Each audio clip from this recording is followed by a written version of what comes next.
전도 부흥 집회를 가졌습니다. 하나님의 은혜 가운데 잘 마쳐지게 되었습니다. 그런데 이 전도 부흥 집회가 그냥 한 번에 한 주간의 행사로 끝나는 것이 아니라 우리의 삶을 통해서 계속해서 복음을 전도하는 그러한 전도의 열매가 맺는 삶이 되기를 축원합니다. 우리가 그런 의미에서 우리 옆에 분들하고 좀 인사를 나누죠. 전도합시다. 다시 한번요. 전도합시다. 예. 부담이 많이 되죠. 부담 100배. 저도 쑥스럽습니다. 하지만 우리가 주님의 부르심을 받은 제자로서 우리의 삶에 가장 큰 사명이 있다면 내가 받은 은혜, 내가 받은 축복의 이야기, 내가 만난 주님의 이야기를 다른 사람과 나눌 수 있어야 합니다. 그렇지 않아요? 오늘 사도행전 14장의 말씀은 바나바와 사울이 이고니온 그리고 루스트라에 가서 복음을 전할 말씀입니다. 그런데 바울과 사울이 전도를 하면서 항상 사람들이 환영을 하고 또 좋은 일만 일어나는 것이 아닙니다. 다 복음을 받아들이고 믿는 것이 아니라 한 반은 믿는 거, 반도 안 믿겠죠. 대부분의 사람들은 반대를 합니다. 돌을 던지기도 하고 욕을 하기도 하고 때로는 감옥에 붙잡아다가 때리고 그리고 박해도 했습니다. 하지만 그러나 어려움이 있어도 사명자는 포기하지 않고 하나님의 말씀을 전하는 그런 일을 계속해 나간 것을 보게 됩니다. 한 번은 어느 주일날 아침에 아들 방에 알람 시계가 울리는 것입니다. 아들이 전날 밤에 일찍 일어나려고 시계를 맞춰놓는데 주일 아침 일찍 일어나는 것이 힘드니까 시계가 울려도 끄지 않고 그냥 이불 속에 들어가 있는 것입니다. 옆방에서 잠을 자던 어머니가 알람 소리를 듣고 일어났습니다. 그리고서는 아들 방에 가서 들어가서 아들에게 얘야 알람 시계 울렸으니 일어나거라. 어머니 저 피곤해 좀 더 잠을 자야 되겠습니다. 그러니까 그래도 일어나야지. 그러니까 아들이 어머니께 그렇게 얘기합니다. 어머니 제가 오늘 아침 일찍 일어나야 하는 이유를 3가지만 되시면 제가 일어나겠습니다. 어머님이 곰곰이 생각하다 아들에게 이유를 3가지를 댑니다. 첫 번째, 오늘은 주일이니까 일찍 일어나서 옷 갈아입고 그리고 아침 먹고 교회를 가야 된다. 둘째는 네 나이가 이제 43살인데 이제는 다 컸으니 스스로 알아서 교회를 가야 되지 않겠니? 세 번째, 무엇보다도 네가 그 교회 담임 목사지 않니? 담임 목사님이 아침에 주일날이 됐는데 일어나기 싫어가지고 교회 가기 싫어서 이불 속에서 이리 구르고 저리 구르고. 저도 최근에 그런 적이 없습니다만 미국 교회 가서 이따가 한국 교회 갔는데 새벽에 종을 맞춰놓고 하는데 이 새벽 기도가 습관이 안 되니까 2번이나 새벽 기도를 늦은 거예요. 장로님이 6시가 돼도 안 나타나고 15분이 지나니까 안 나니까 전화 오세요. 목사님 우리 지금 새벽 기도 해야 되는데 기다리고 있습니다. 그래서 주섬주섬 입고 교회 가서 예배를 드려서 또 그 교인들이 또 이해해 주시고 그래서 하여간 행복하게 먹기를 했습니다. 때로는 목회자들도 주일 아침 일찍 일어나서 이렇게 교회 나오는 일이 참 마음이 무거울 때가 있습니다. 교인들도 한 주간 동안 일터에서 땀 흘려 수고하고 일하다가 피곤하고 또 직장에서 또 사람들하고 말이야 부딪히면서 좀 주일 아침에는 좀 쉬고 싶을 때가 있는데 그럼에도 불구하고 일어나서 우리가 주님 앞에 나아가 참 예배를 드립니다. 하나님이 주신 은혜가 있고 또 하나님이 우리에게 맡겨준 사명이 있기 때문에 일어나는 것입니다. 또 주님전에서 나와서 예배를 드리면 또 힘을 얻게 되고 그 힘을 가지고 우리가 한 주간을 살아가는 것입니다. 때로는 육체적으로는 피곤하고 힘이 들지만 영적으로는 주님께서 주신 은혜와 사명이 있기 때문에 그 사명을 가지고 사명감을 가지고 우리가 일어나서 또 주의 일을 감당하게 되는 것입니다. 오늘 읽지는 않았습니다만 이 앞장 사도행전 13장에 가시면 50절 51절에 보면 이에 유대인들이 경건한 귀부인들과 그 신의 유력자들을 선동하여 바울과 바나바를 박해하게 하여 그 지역에서 쫓아내니 두 사람이 그들을 향하여 발에 삐끌을 떨어버리고 이고니온으로 가거늘. 그러니까 사울이 이고니에 오기 전에는 비시디아 안디옥에 와서 복음을 전했는데, 물론 복음을 전하는 사람도 있지만 유대인들이 그 성내에 있는 유력자들, 또 귀족들, 그러나 또 여자들, 아내들, 여자들을 또 이렇게 선동을 해서 복음을 전하지 못하도록 막았습니다. 그래서 결국은 다른 옆에 있는 이고니오라고 하는 동네로 다시 가서 복음을 전하게 된 것입니다. 근데 그 다음 구절이 정반대의 말씀이 기록되어 있습니다. 사도행전 14장 52절에 제자들은 기쁨과 성령이 충만하니라. 그러니까 복음을 증거하다가 사람들에 의해서 방해를 받고 그리고 쫓겨나서 다른 성으로 갔는데 제자들 마음속에는 기쁨과 성령이 충만했다.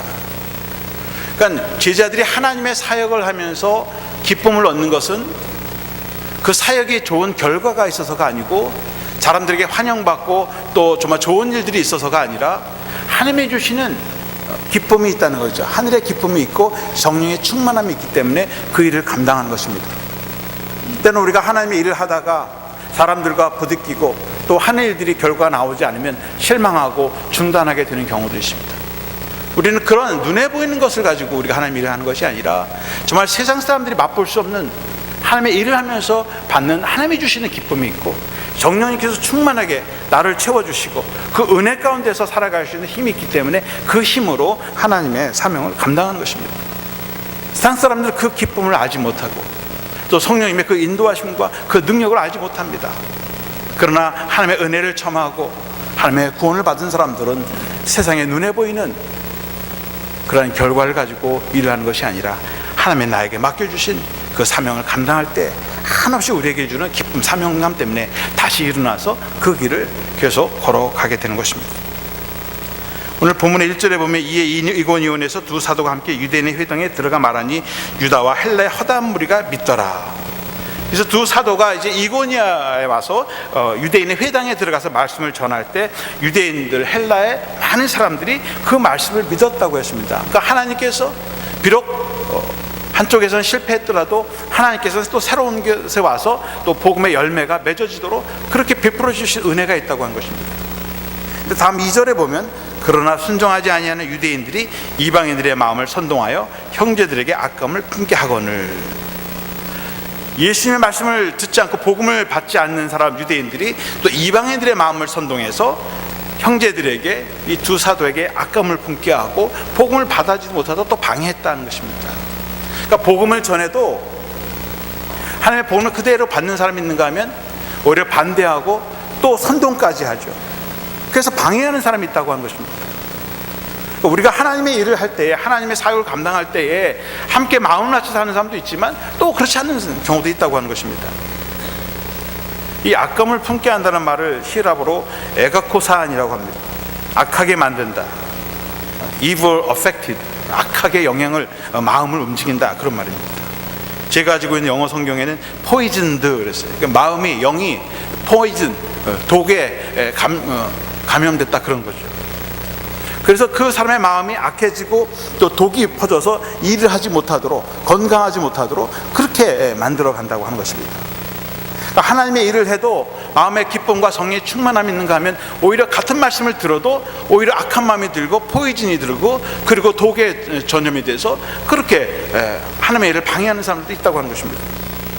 사도 바울의 책임이 아닌, 바나바의 책임이 아니라 자신들의 믿음이 그렇게 그 정도밖에 되지 않는다고 하는 것입니다. 그래서 4절에 보면 그 시내에 무리가 나뉘어 유대인들을 따른 자도 있고 두 사도를 따른 자도 있는지라. 그러니까 말씀을 듣고 하나님의 말씀에 불순종하는 유대인들을 따라가는 사람이 있고 두 사도의 말을 따르는 두 부류의 사람으로 갈라졌다라고 하는 것입니다. 그럼 복음은 안 믿기로 작정한 사람들에게 강요하면서 강제적으로 전하는 것이 아닙니다. 이미 복음을 믿으려고 준비되어 있는 사람들, 하나님께서 예비해 놓은 사람들에게 복음을 전하는 것입니다. 그래서 사도행전 13장 앞장의 38절에 보면 이방인들이 듣고 기뻐하여 하나님의 말씀을 찬송하며 영생을 주시기로 작정된 자는 다 믿더라. 그러니까 앞에 비시디 안디옥에 갔을 때에도 비록 귀족들 또 힘 있는 사람들이 쫓겨서 갔지만, 그렇지만 그런 가운데서도 하나님께서 영생을 주시기로 예배해 놓은, 작정해 놓은 사람들은 다 예수님을 믿고 구원함을 받았다고 하는 것입니다. 그러니까 하나님께서 예배해 놓으신 사람들이 있다고 하는 것입니다. 그러니까 전도는 난 죽어도 교회 안 간다, 난 죽어도 예수님을 못 믿겠다라고 작정한 사람들을 강제로 전하는 것이 아니라 하나님께서 구원을 주시려고 예배해 놓은 사람들에게 복음을 전할 때 그 사람들이 그 복음을 믿고 예수님을 믿고 그리고 구원함을 받는다고 하는 것입니다. 그래서 우리가 복음을 전할 때에도 미리 앞서서 저 사람이 예수를 믿을 것인가 안 믿을 것인가 그 결과를 또 보면서 하지 마시고 우리는 전하면 되는 것입니다.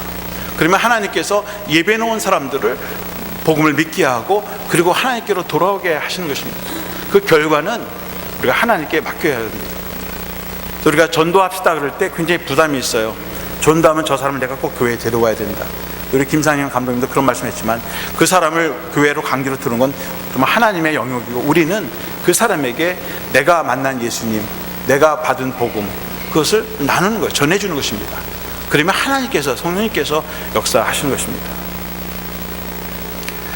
5절 6절에 보시면 이방인과 유대인과 그 관리들이 두 사도를 모욕하며 돌로 치려고 달려드니 그들이 알고 도망하여 루가니오의 두 성 루스드라와 더베와 그 근방으로 가서 거기서 복음을 전하니라. 근데 이 이고니온에 왔을 때에도 사람들이 받아들인 사람도 있지만 받지 않는 사람도 있었다는 거예요. 그 이번에는 이 사람들이 사도들을 모욕하고 돌로 치려고 달려들었다. 돌을 쳐서 돌로 쳐 죽이려고 했을 때 그들이 알고 도망했다. 어떻게 보면 참 비겁하지 않아요? 복음 전하다가 돌로 치면 맞아서 죽어 순교해야 되는데 스테반처럼 순교해야 되는데 두 사도들은 도망을 쳤어요. 이게 지혜입니다. 이런 복음을 전하다가 그 사람이 받아들이지 않으면 그 사람하고 논쟁하고 변론하면서 목숨 걸고 싸울 필요가 없다는 거예요. 전해서 안 받아들이면 그건 하나님에 맡기고 그리고 받아들이고 준비되어 있는 사람들에게 우리는 복음을 전하면 되고 그 사람이 우리를 죽이려고 할 때 그래 죽이라고 그러는 것이 아니라 하나님의 더 큰 사역을 위해서 우리의 길은 계속해서 가야 한다고 하는 것입니다. 때로는 정말 피하는 것이 상책일 때가 있습니다. 제가 한국에 있을 때 교회 청년들과 함께 서울역에 나가서 전도한 적이 있습니다. 여학생들은 전도지를 안아주고 또 몇몇들은 기타를 치면서 우리가 찬양합니다. 한 번은 서울역 그 지하철 역에서 하는데 역장이 알고 와서 야단을 치면서 너희 나가라, 여기서 할 수 없다, 공공장소에는 안 나가, 쫓겨가고 그러면 또 저 위에 지상에 서울역에 가서 거기서 또 복음을 전하다가 또 쫓겨다니고 막 어떤 사람은 손가락질합니다. 예수를 믿어서 뭐하냐 손가락질합니다. 근데 간혹 어떤 분들은 바카스를 이렇게 한 두 박스 이렇게 사가지고 와서 아유 청년들이 수고하네, 이 바카스 한 잔씩 먹고 해 하면서 바카스를 사다 주는 아주머니들이 있습니다. 전도하다가 힘들고 지칠 때 반대하는 사람들이 아니라 그 복음을 받아들이고 그리고 격려해 주는 그런 사람들을 통해서 위로를 받게 되고 그것을 힘을 얻게 되는 것입니다. 바나바와 사울이 이제 돌에 맞아 죽게 되었을 때 그들과 논쟁하고 싸우는 것이 아니라 다른 곳으로 이제 가게 되었습니다. 두 사도가 루스드라로 와서 전도를 하게 되었습니다. 근데 이 마을에는 날 때부터 걷지 못하는 안진뱅이가 있었습니다. 안진뱅이가 날 때부터 걸어본 적이 없는, 다른 사람에게 도움을 받아야 되는, 어떤 사람은 성전 미문에 가서 구걸을 한 사람이 있지만 이 사람은 길거리에 나가서 아마 구걸을 했는지 이 사도 바울과 바나바가 전도를 하는데 거기 와가지고서 그 앉아서 말씀을 듣는 거예요. 9절에 보니까 바울이 말하는 것을 듣거늘 바울이 주목하여 구원받을 만한 믿음이 그에게 있는 것을 보고 그랬어요. 바울이 보니까 이 안진뱅이가 구원받을 수 있는 믿음이 있는 것을 보았다고 했습니다. 그러니까 그 눈을, 말씀을 사모하는 그 눈과 마음을 보니까 믿음이 들어간 것 같아요. 그 믿음으로 구원받을 수 있는 능력이 있는 것 같습니다. 구원받을 만한 믿음이 있다. 구원받을 만한 믿음, 구원받을 만한이라는 단어를 보니까 원문에 소조라고 되어 있습니다. 이게 치유받을 수 있는, to be healed 이렇게 번역이 되어 있습니다. 히라보의 소조라는 말이 구원한다는 말인데, 구원한다는 말이 우리의 영혼이 구원을 받는 그런 의미도 가지고 있지만 우리의 현재 문제 속에서 해결받는다, 그런 의미를 같이 가지고 있습니다. 우리가 영어의 save라는 단어도 물에 빠진 사람, 죽어가는 사람을 구원할 때, 구조할 때 죽음의 위기에 있는 사람들을 우리가 세이브했다, 구원했다, 그런 의미를 가지고 있습니다. 또 은행에다 저축할 때도 세이브했다, 그래서 나중에 필요할 때 갖다 쓸 수 있는 그런 것이 세이브라는 의미를 가지고 있습니다. 그러니까 소조라고 하는, 구원받는다라고 하는 히라보의 단어는 우리의 영원히 사는 영생을 얻는 그런 구원함을 받는다는 의미도 가지고 있지만, 오늘 우리들의 현실의 문제 속에서 해결받고 구원받는다라고 하는 의미를 동시에 가지고 있습니다. 예수님께서 길을 가시다가 병든 자를 보시면 네 믿음이 너를 구원했다라고 했을 때, 네가 나를 믿었으니까 너희 다음에 죽으면 천국 간다, 그런 의미만 사용하는 것이 아니라 내가 원하는 게 뭐냐, 걷기를 원하느냐, 일어나 걸으라.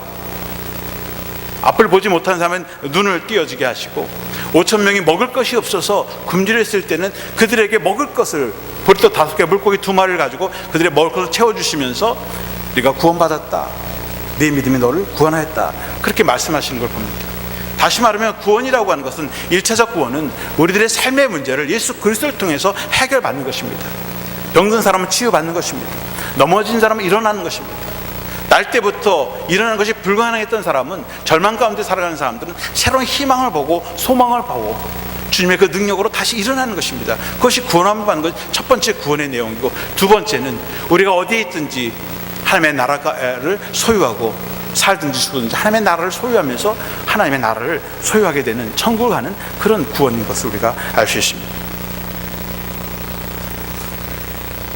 10절에 보면 큰 소리로 이르되 네 발로 바로 일어서라 하니 그 사람이 일어난지라.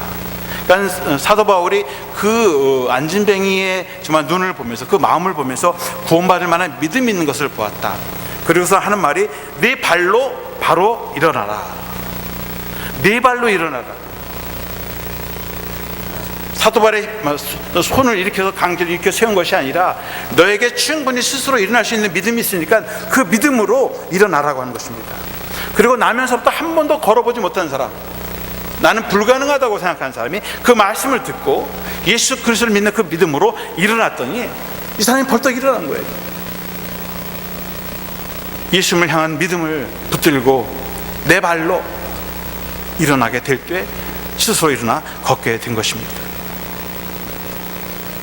이런 기적이라고 하는 것은 믿음을 통해서 일어나는 것입니다. 예수님께서 너에게 정말 겨자씨만한 믿음이 있으면 태산도 옮길 수 있는 그런 능력이 나타난다. 기적이 우리의 믿음을 세워주는 것이 아니라 믿음이 우리의 기적을 가져오는 것입니다. 근데 우리는 그렇게 생각하지 않아요. 어떤 사람 병을 고쳤다, 귀신이 나갔다, 기적이나 표적을 보면 그걸 통해서 하나님이 계시는구나 믿음을 갖게 됩니다. 물론 그렇게 해서 믿음도 가지고 생길 수 있어요. 그런데 그런 사람들에게는 기적이 나타나지 않으면, 표적이 보이지 않으면 믿음이 생겨나지 않아요. 예수님께서 복음을 전하면서 병든 자를 고쳐줬어요. 38년의 병자도 고치시고, 앞을 보지 못하는 사람 뜨게 하시고, 걷지 못하는 사람, 동네 사람들이 다 아는데 그런 사람 세워줬을 때, 그 자리에서 하나님이 정말 살아계시는구나 라고 하지만, 그 다음에 와서 또 다른 표적을 구하는 거예요. 계속 표적을 구하는 거예요. 믿음이 생겨나지 않습니다. 이스라엘 백성들이 광야에서 홍해바다를 건넜어요. 다 눈으로 하나님의 기적을 보았고, 그 홍해바다에 바로와 바로 군대가 빠져진 것을 다 목격했습니다. 그런데 그 믿음이 3일 뒤 가서 물이 없으니까 다 잊어버립니다. 우리에게 언제 그런 일이 있습니까? 눈에 보이는 기적, 눈에 보이는 것에 의지하는 믿음은, 눈에 보이지 않는 것이 없어질 때 그 믿음은 식을 수밖에 없고 사라질 수밖에 없습니다. 믿음은 눈에 보이지 않는 것을 보는 거예요. 눈에 보이지 않는 하나님을 믿는 것이고, 눈에 보이지 않는 하나님의 은혜를 경험하고 능력을 체험하는 것입니다. 그리고 그 믿음이 있을 때, 그리고 나아갈 때 그 믿음을 통해서 기적이 일어나는 것입니다. 그러면 기적과 표적을 의지하는 믿음이 아니라 믿음을 통해서 기적을 일으키시는 성도님이 되시기를 축원합니다. 믿음을 통해서 기적을 봐야 한다. 기적을 통해서 얻는 믿음은 오래가지 못한다라고 하는 것입니다. 오늘 이 나면서부터 안진뱅이가 된 사람, 얼마 동안 교회를 나오고 얼마 동안 하나님을 믿었는지 그렇게 오래 남아있지 않습니다. 그러나 내가 예수 그리스도를 믿고 의지하면 나도 일어날 수 있겠구나, 나도 그런 하나님의 놀라운 기적을 맛볼 수 있겠구나, 그런 믿음을 가지고 있을 때 그 믿음을 통해서 구원함을 받았다고 하는 것입니다. 제자의 사명은 믿음의 가능성을 가진 사람들에게 믿음을 심어주고 다시 일어날 수 있는 용기, 힘을 더해 주는 것입니다. 세상 사람의 눈에는 실패한 것처럼 보이고 절망한 것처럼 보이지만 하나님의 눈으로, 믿음의 눈으로 보면 그에게 가능성을 보는 것입니다. 다른 사람의 연약함이나 부족함을 볼 때 지적해 주는 것이 아니라 오히려 붙잡아주고 그를 세워주는 것입니다. 인생의 실패, 좌절을 경험한 사람에게 그럼 그렇지, 당신은 안 돼, 전혀 가망이 없어, 그렇게 하는 것이 아니라 아니 그래도 할 수 있어, 아직도 희망이 있고 당신의 눈 속에, 당신의 마음 속에 하나님을 향한 믿음이 있고 사랑이 있어, 아직도 늦지 않았어. 당신의 눈을 보면 아직도 하나님 향한 믿음과 열정이 남아있잖아. 격려해주고 위로해주고 다시 일으켜 세워주는 것입니다. 제자의 사명은 다른 사람의 약점, 부족함을 지적하는 삶이 아니라 오히려 그 아픔과 상처를 싸매주고 치유해주는 것입니다. 그래서 건강한 몸을 가지고 다시 새롭게 하나님의 사명을 감당하는 또 다른 제자를 만들어내는 것입니다. 여러분, 다른 사람의 마음속에 믿음이 있다는 것은 결국 내 마음속에 믿음이 있다는 것입니다. 내 안에 믿음 있는 사람들이 다른 사람의 마음속에 믿음이 있는지를 알 수가 있어요. 내 안에 사랑이 있는 사람들이 다른 사람 마음속에 사랑이 있는 것을 보게 됩니다. 근데 내 안에 마음에 사랑이 다 메말라 버리면 다른 사람들도 사랑이 없는 것처럼 다 메마르게 보이는 것 같아요. 내 안에 믿음이 있을 때, 내 마음에 사랑이 있을 때 다른 사람의 눈에 믿음을 보게 되고 다른 사람의 사랑의 눈으로 보게 되는 것입니다.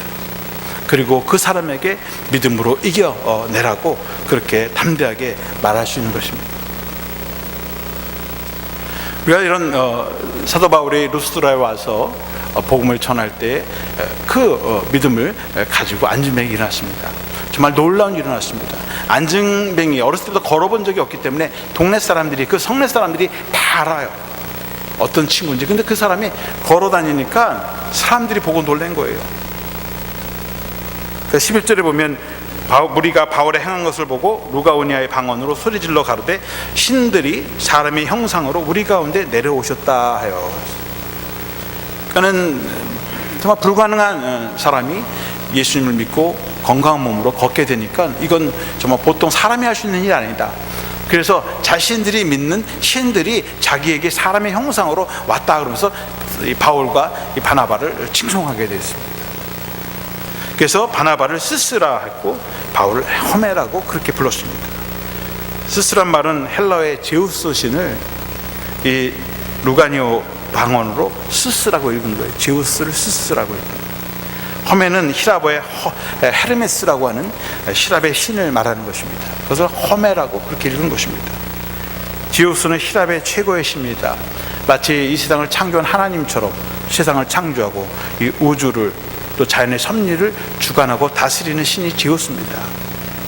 안진뱅이 날 때부터 안진뱅이고 걸어보지 못하고 평생 안진뱅이로 살아야 하는 사람이 일어나서 정상적으로 걷게 되면서 이건 신이 하신 일이다. 그래서 바울과 바나바를 신으로 여긴 것입니다. 그 헤르메스는 지우스 신의 대변자 역할을 하는 거예요. 그러니까 지우스가 어떤 메시지를 전하면 헤르메스가 그 메시지를 전하는 사람입니다. 바나바는 성품이 온화하고 결단력이 있어요. 그래서 마치 제우스 신이라고 얘기했고, 바울은 말을 잘하는 거, 언어에 아주 능통한 사람입니다. 그래서 헤르메스의 화신이다. 그렇게 이방 사람들이 두 사람을 취한 것입니다. 그래서 이런 히랍 신전에서 일했던 제사장들이 와가지고 그들에게 화관을 씌우고 황소를 잡아다가 그들 앞에서 제사를 드리는 거예요. 바나바와 바울이 신이 된 겁니다. 그에게 신적인 능력이 나타났습니다. 얼마나 영광스러운 일입니까? 그런데 바울과 바나바가 그들의 잘못을 지적해 줍니다. 오늘 읽지는 않았습니다만 14절 15절 말씀 보면 두 사도 바나바와 바울이 듣고 옷을 찢고 무리 가운데 뛰어 들어가서 소리질러 가로되 여러분이 어찌하여 이런 일을 하느냐? 우리도 너와 같은 성정을 가진 사람이라. 너에게 복음을 전하는 것은 이 헛된 일을 버리고 천지와 바다와 그 가운데 만유를 지으시고 살아계신 하나님께로 돌아오라 합니다. 그러니까 바울과 바나바가 하는 말이, 이런 기적을 베푸는 것은 우리가 영광받고 우리가 너희들에게 신으로 온 것이 아니라 정말 이 세상을 주관하시고 다스리는 진짜 하나님, 참 하나님이 있다. 제우스가 아니고 헤르메스가 아니라 여호와 하나님이 있는데 그분을 너희들이 믿어야 된다는 거죠. 자기들이 영광을 받아야 되고 자기들이 칭찬을 받아야 되는데 그 칭찬이 자기 것이 아니라 하나님께 영광을 돌려드리고 하나님을 믿는 것이 우리가 이 일을 행하는 목적이라고 하는 것입니다. 우리가 어떤 일을 해놓고 좋은 결과가 일어났을 때, 또 기적이 일어났을 때, 그것은 하나님께서 영광을 받으시고 그 일을 통해서 많은 사람들이 하나님께로 돌아오는 그런 사건을 보도록 그렇게 하시는 것입니다. 근데 때로는 우리가 교만해지고 하나님이 받으실 영광을 다 우리가 받고 누리며 살아가는 사람들이 있습니다. 오늘날에도 여전히 병을 고치고 귀신을 쫓아내고 많은 기적과 이사를 보여주는 사람들이 있습니다. 근데 가만히 들여다보면 그 받은 영광, 하나님이 받아야 할 영광을 자기들이 다 가르치고 받는 거죠.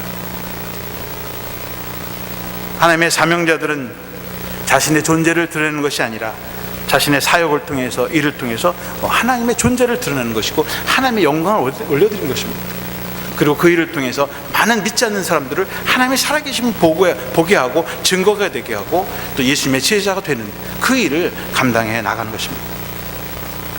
1994년도에 4월 25일자 크리스천스 투데이에 이런 기사가 실렸습니다. 이 락 뮤직의 왕인 엘비스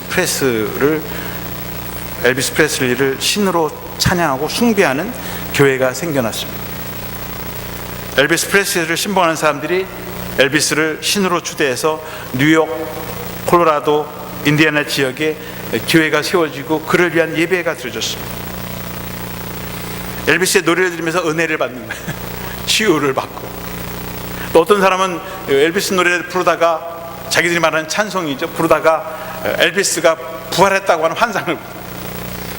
그래서 그 사람을 The Church of the Risen Elvis, 부활한 엘비스의 교회의 제사장으로 임명이 돼서 지금도 엘비스를 추대하면서 드리는 교회가 있습니다. The Church of Elvis.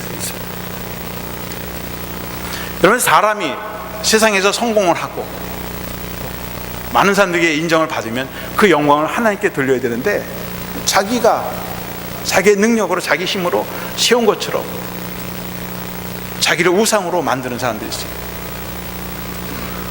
우상 숭배는 세상의 신을 섬기는 동시에 오늘날의 신은 자기를 신으로 인정하는 것입니다. 하나님을 신으로 인정하지 않고 자신을 숭배하고 자기의 능력을 자신을 신처럼 섬기는 것입니다. 오늘날의 뉴에이지 운동이 사람이 신으로 숭배하는 것이고 내가 하나님이 될 수 있다, 내가 신이 될 수 있다고 믿도록 가르치는 것이 오늘날 뉴에이지 운동의 핵심이죠.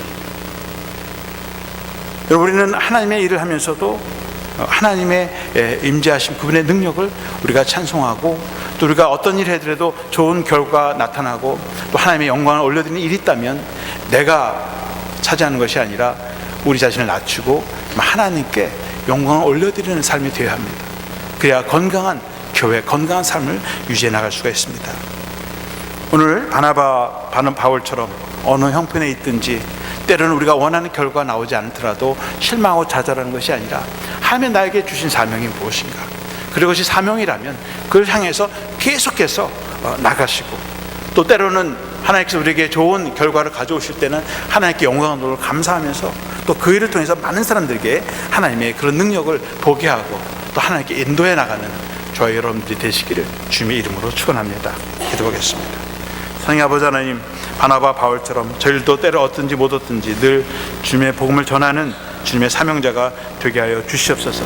때는 우리의 일의 결과가 우리가 원하지 않는 결과가 나온다 할지라도 절망하거나 포기하는 것이 아니라 하나님이 주신 그 사명을 위해 끝까지 달려갈수록 인도해 주시고 또 하나님께서 때때로 우리들에게 은혜를 베풀어 주시고 놀라운 능력과 또 기적을 저희들이 경험할 때는 우리를 낮추고 온전히 하나님께만 영광을 올려드리고 또 그 사건들, 또 그 일들을 통해서 하나님을 더 높이 찬양하고 또 많은 사람들이 주님께로 돌아오는 놀라운 구원의 역사, 또 회복의 역사가 일어나서 우리 믿어선 교회가 늘 믿음 가운데, 말씀 가운데 든든히 서가며 또 땅까지 주의 복음을 증거하는 하나님의 교회와 지자들이 되게 하여 주시옵소서. 비싸옵고 우리 예수 그리스도 이름으로 기도하옵나이다. 아멘.